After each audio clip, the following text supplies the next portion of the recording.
Hi, I'm Mike Henry,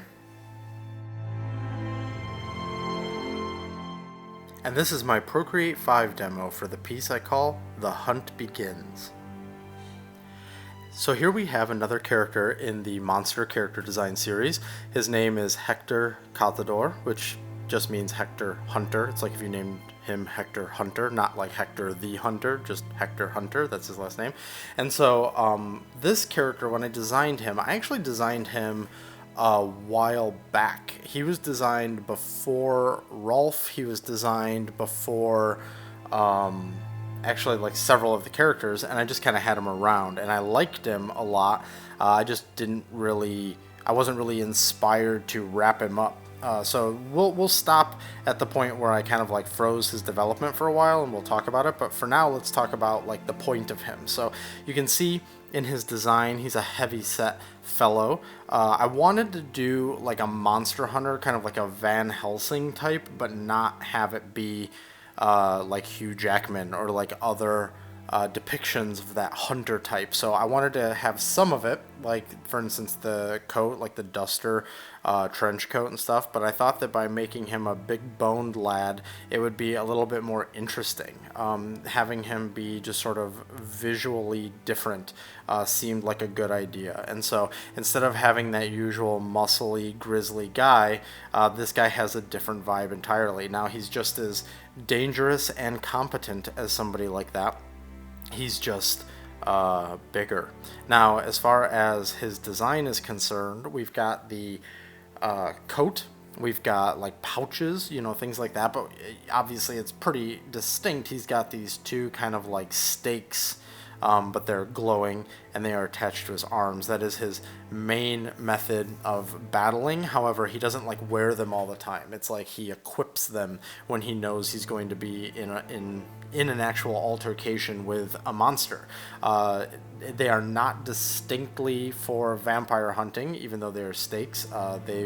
They can work for that, no problem. But he uses them just in combat in general. Now he has a connection to Zola, the vampire character.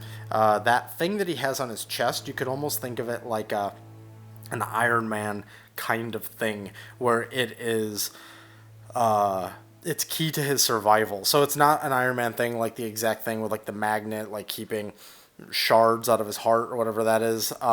It's like it's like a magical crystal that's keeping a curse at bay. So he's been cursed by Zola's grandfather, but as far as he's concerned, he'll take anyone from that family, and he doesn't know where other members of the family are, so he's sort of in constant pursuit of Zola, thinking that if he destroys her, the curse will be removed. So, like a lot of good villains, the hope is that you can identify with his position because he is like badly done by regarding monsters. Now, keep in mind, he was a hunter before that. He had reasons before that, which were things just like, they shouldn't live type shit. But then once he got cursed, it was like, whoa, hold on here. And now that's like one of his main things. He still takes jobs. He still hunts monsters in general because he has this enchanted crystal that keeps his curse from killing him. But any chance he can get easily derailed to go after Zola. Or if he can find anybody else from that family and try to, get down to it. He's basically mistaken about what will remove the curse. That's the gist. So Zola, if you'll remember her backstory, she's kind of like a reluctant member of that vampire family. When she first encounters Hector, she has no idea like who he's about or what he's doing, and she certainly doesn't have the ability to remove the curse. So she's just kind of like, I don't want anything to do with this. Like, why the hell are you bothering me? And that's the dynamic of them. Hector is not what you would call like the main character, or excuse me, the main villain of the overall story. There really isn't no one main villain right now, but he would be someone in the mix. He's somebody who's creating problems for at least one of our characters, and of course him being a monster hunter in general, at any point he could just say, oh, well actually you would do fine as well, I'll kill you and, fulfill my duties, I guess. So that's the gist behind Hector. He does come from a long line of monster hunters, similar to Van Helsing. However, his background is different, which I'll share that for another time. I'll save that for another time. Not like there's a lot of character reveal things here or whatever, but that'll just come later when everything gets fleshed out. I'm thinking what I'm going to do is I'm going to get to a point with these characters where I'll have enough of them, and then I'll just kind of do like a story overview, since I've never really done that for like a Village Corrupted and stuff like that. That could just be kind of fun. So in a second here, we're going to get to the end of the sketch phase. You can see here I'm clarifying elements of his design because these are the more mechanical things that need to get fixed up, and that's what I'm throwing in here at the end. Let's talk just a little bit about the process here. We're not going to do that a lot in this video, but this is all done with the fat pencil, which is in the brush set down below in my description. It's a free brush set. Go ahead and nab it. It'll also have all the other brushes that I use in this, except for the nebula brush, but that's standard with Procreate. So the phase I'm here is I've clarified everything that I need to clarify for myself to do the painting. If you participated in the Chupacabra Fulgencio coloring process, you'll know that I provided roughs and I provided clean lines. So the roughs are really all I need to do to start, because it's my drawing and I know I can fill in gaps and change things and it's not going to be a problem. But if I were coloring somebody else's stuff, I would want maybe some more definition, unless I was given that freedom. And if I'm passing off my lines to somebody else to be colored, again, unless we have a relationship where that person's filling in my blanks all the time, I would want to provide something cleaner. So at this point, I can look at this design of this character and I can say, okay, he looks fun. I got enough information. I've clarified the hands and the stakes and all that kind of stuff. So let's go ahead and move forward. I had a pretty clear picture of what I wanted his colors to be. At this point, I still had enough room in the cast where I hadn't hit certain color schemes. Now, obviously, color schemes are kind of infinite. Not when you're restrictive with your palette like I try to be, but color schemes are essentially infinite.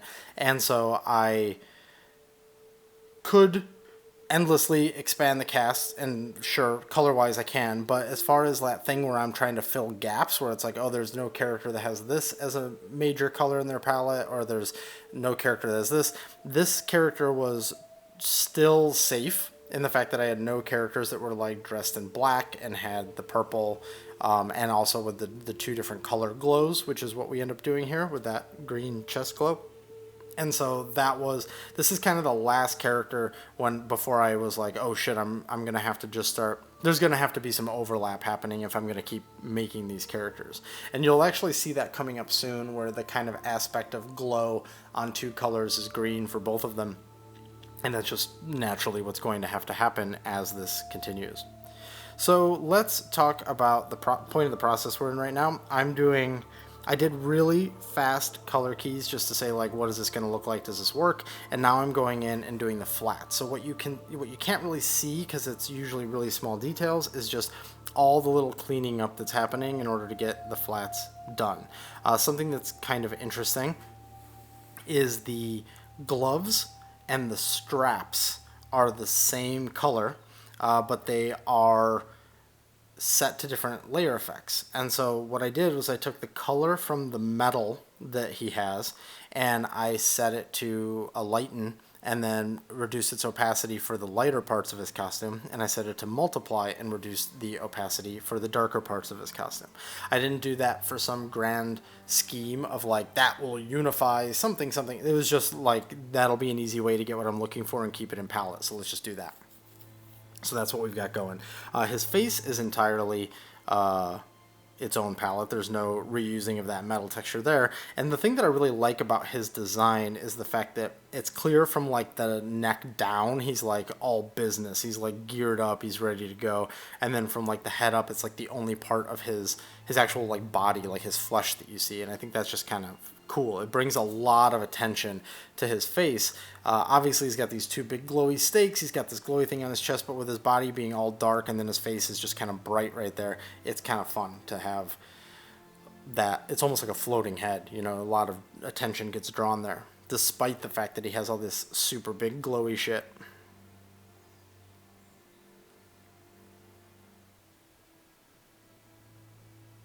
Okay, in the second here, we're going to wrap up the flat cleanup. And then we enter the unsure of myself realm. I guess I shouldn't say that I'm unsure of myself, but it was more this like phase of indecision. So what we're looking at here is the state that he stayed in for a very long time.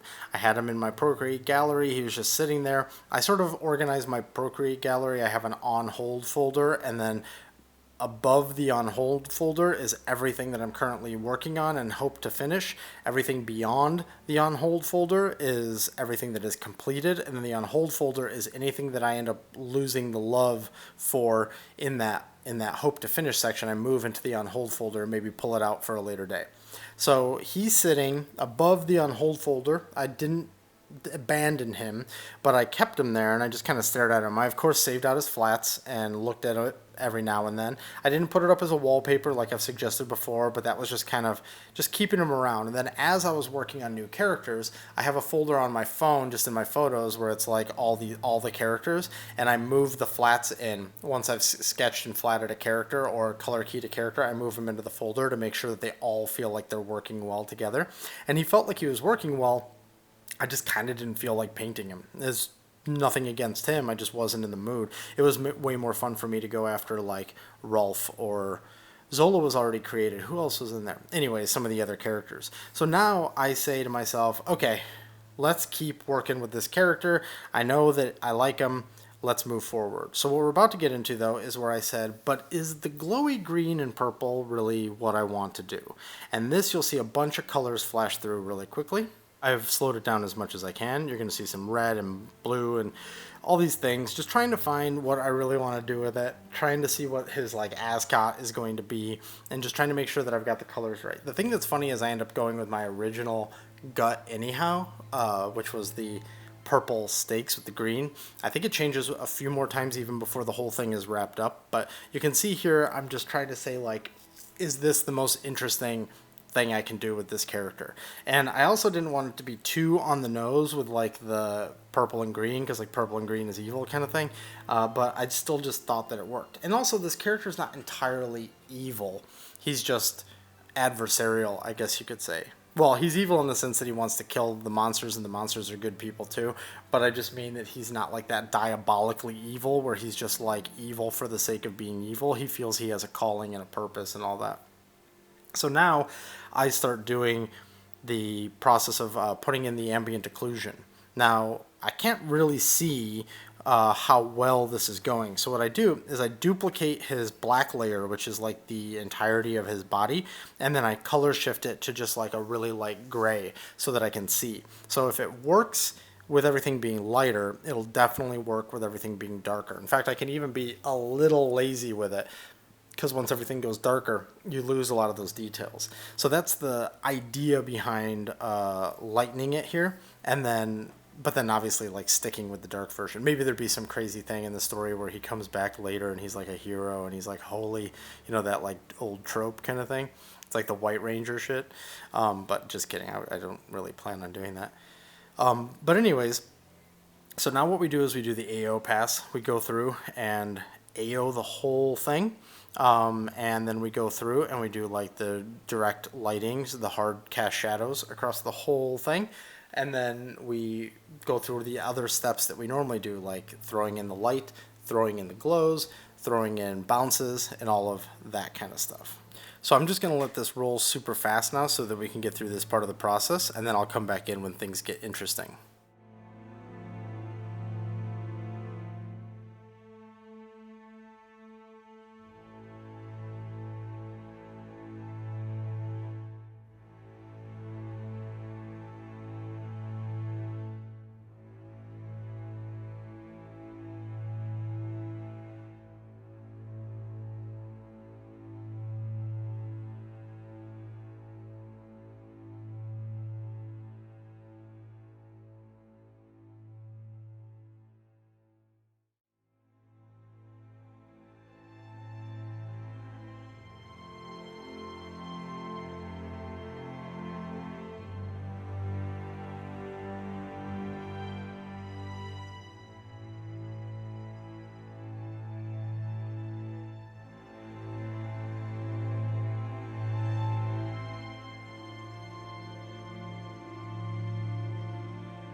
So that just blew through a lot of the process. What we had there was all the AO and the direct light and all that kind of stuff.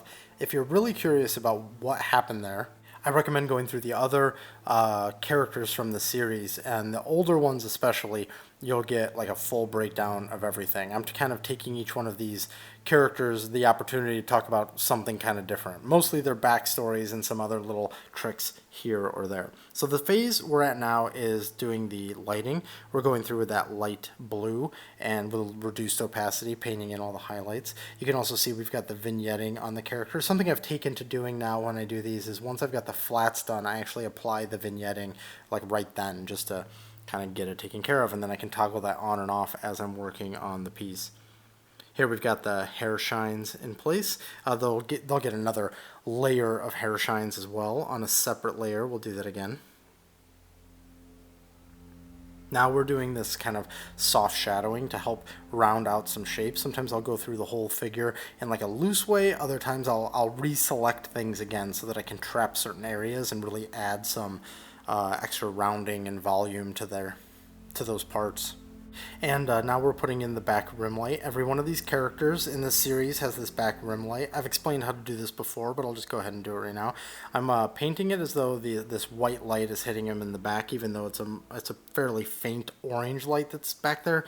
And then what we'll do is we'll select it.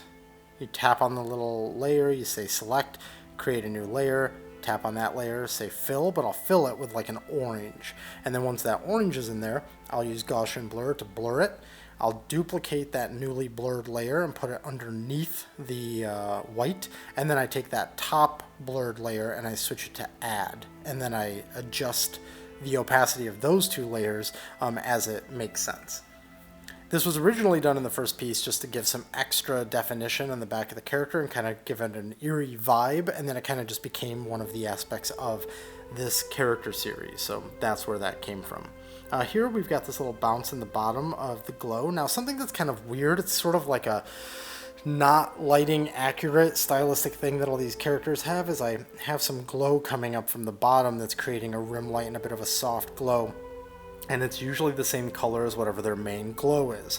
Here we've got two glows for this character. We've got this purpley glow and this green glow. And honestly, the purple just kind of wasn't working. There's already so much purple on the screen because those are taking up so much real estate, those purple stakes. So I eventually end up taking this color and shifting it to blue, which just basically merges him more with the background. That is different than all of the other characters, but I've been taking little opportunities here or there to make these characters have some more unique, separate qualities, and that would be one for this here. His thing, as far as the style goes, the sort of treatment of all of these characters goes, his thing is that he's got this green thing on his chest and the purple glows, so two different colored glows, and then his rim light, his glow rim light, is more of the environment glow than this kind of artificial, his own glow. I feel like I've said the word glow like 700 times now, but I think you get the gist.